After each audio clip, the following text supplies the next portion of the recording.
Good morning. Physics, standard 12th science, physics, chapter number 8, electromagnetic waves. Last lecture के अंदर हमने discuss किया displacement current. Now today we have discuss characteristics of electromagnetic waves. Characteristics of electromagnetic waves. Total 9 characteristics of electromagnetic waves. उसमें first electric field and magnetic field. Electric field, that means E vector, and magnetic field B vectors are represent in wave equation.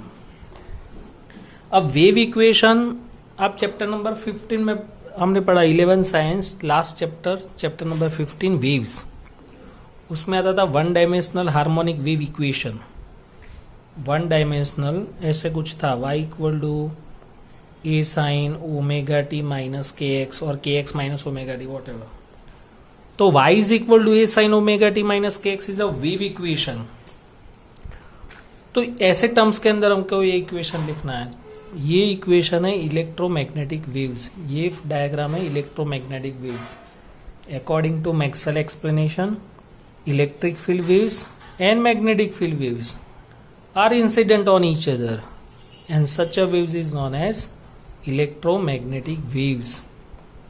Remember it, ये 3D में है तो इस पर से ध्यान रखना. इलेक्ट्रिक फील्ड जो वेव्स है, इलेक्ट्रिक फील्ड वेव्स वो parallel to the X axis and magnetic field waves are parallel to Y axis. In short, electric field waves and magnetic field waves are always perpendicular to each other. Electric field waves and magnetic field waves are always perpendicular to each other. That means theta is pi by 2 always. और ऐसा जरूरी नहीं है कि electric field x axis से ही parallel होगा और magnetic field Y से ही पैरेलल होगा. ऐसा भी पॉसिबल है कि electric field parallel to Y axis तो magnetic field parallel to X axis. If electric field parallel to Y Z axis, magnetic field Y axis. जो थर्ड एक्सिस रहेगी, 3 axis होता है एक्स वाई जेड, जो तीसरी बची वो direction of propagation. Direction of propagation of electromagnetic waves. यहां पर electric field parallel to X axis, magnetic field waves parallel to Y axis. That means Z is direction of propagation. Direction of propagation. और वो भी कौन सी direction है? Positive Z axis. तो यहां पे हमने लिखा here electric field waves are parallel to the X axis. That means another 2 components become 0. Another 2 component become 0. E Y is equal to 0 and E Z is equal to 0. तो E X is equal to E naught sine k Z minus omega t I cap. Ex is equal to E naught sin kz minus omega t I cap. K के साथ जो यहां पे लिखा है z is represent a direction of propagation. Magnetic field waves are parallel to y axis. That means another 2 component 0. bx is 0 and bz is 0. तो by is equal to b naught sine k Z minus omega t J cap. B naught sine k Z minus omega t J cap. In this equation k is equal to wave vector. K is equal to wave vector और उसका formula है 2 pi by lambda. ये भी 11 science में 15 chapter में आया था. K equal to 2 pi by lambda. Unit is radian per metre. Dimensional formula m0 l minus 1 t0 and omega is equal to angular frequency जिसका फॉर्मूला है 2 pi f और 2 pi by t. इसका unit है radian per second. m0 l0 t minus 1. Omega and k का ratio ले लो तो omega by k. Omega यानी 2 pi f, k equals to 2 pi by lambda. Here 2 pi cut to F lambda, but F lambda is equal to C. F lambda is equal to C, C is the velocity of light. तो C के आपको दूसरा formula भी मिला, C is equal to F lambda and another equation is C is equal to omega by k. This is the first characteristics of electromagnetic waves. Wave equation के terms में हमने derive किया। Okay, यहाँ पर fix नहीं है कि minus भी आएगा, यहाँ पर पॉजिटिव भी पॉसिबल है। के जेड माइनस ओमेगा टी, के जेड प्लस ओमेगा टी, के एक्स प्लस ओमेगा टी, के वाई प्लस ओमेगा टी और माइनस, यानी यहाँ पर एक्स वाई जेड तीनों पॉसिबल है और यहाँ पर माइनस प्लस दोनों पॉसिबल है, यानी कोई भी इक्वेशन पॉसिबल है। बट ऑलवेज के साथ ही डायरेक्शन आएगी, डायरेक्शन ऑफ प्रोपेगेशन वो के साथ ही मल्टीप्लाई होगा और ओमेगा के साथ टी मल्टीप्लाई होगा। Second, relation between E naught and B naught, तो C is equal to E naught by B naught. E R M S second chapter में आपने पढ़ लिया, R M S value of current and voltage.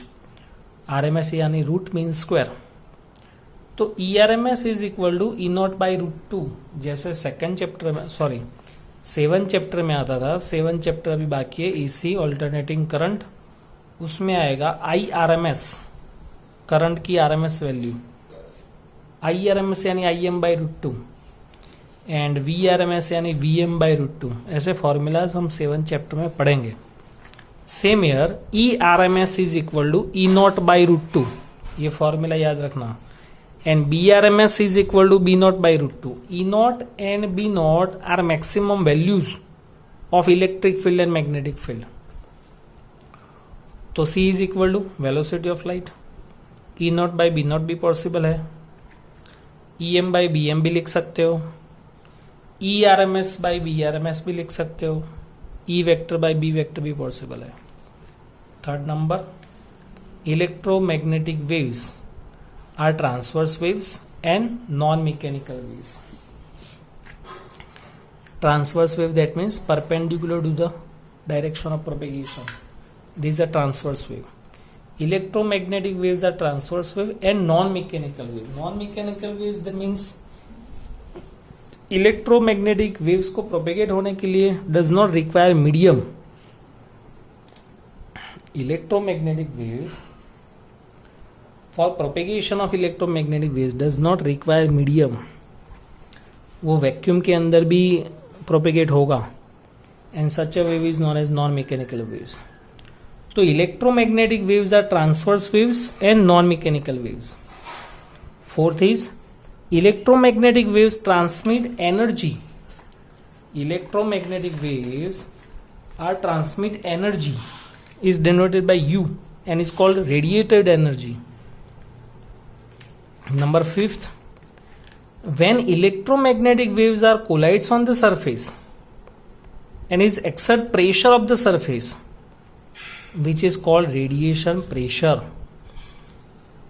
If any electromagnetic waves or energy incident on any surface in time t, be U, and this energy is completely absorbed by the momentum of surface per unit time. And momentum per unit time, that means power, force. क्योंकि 11th में हमने ऐसा कुछ पढ़ा, F is equal to dp by dt, Newton second law of motion, that means F equals to p by d, momentum per unit time. Momentum per unit time, that means force. तो F equal to P is equal to U by C. U is equal to energy, transmitted energy. Number 6, direction of electromagnetic waves. Direction of E cross B is a direction of propagation of waves. Suppose यहाँ पे electric field की direction क्या है, x axis से parallel, magnetic field parallel to y-axis, that means I cross J, that means K. 11 science chapter number 6, vector product, and I cross J is equal to K. तो K is represent the direction of propagation, और इसीलिए यहाँ पर हमने लिखा direction of E cross B is in direction of propagation of electromagnetic waves. Number 7, intensity of waves. What is intensity? The radiated energy are incident on the surface. The radiated energy incident on the surface per unit area and per unit time. Such energy is called intensity of waves. तो intensity का formula होगा radiated energy per unit area per unit time. But we know that energy upon time is equal to power, तो power by area, यानी इसका formula P by ए भी लिख सकते हो. यानी पावर का दूसरा फॉर्मूला क्या मिलेगा? P is equal to I A. P is equal to I A. तो I इज इक्वल टू इस पर से क्या बनेगा? Energy U by A T, यानी P बाय ए. इंटेंसिटी का फॉर्मूला यूनिट है watt per metre square. Power यानी watt per metre square. Dimension formula M1 L0 T-3. Intensity का दूसरा भी formula I is equal to rho C. I is equal to rho C. I is equal to rho C. Rho is equal to energy density.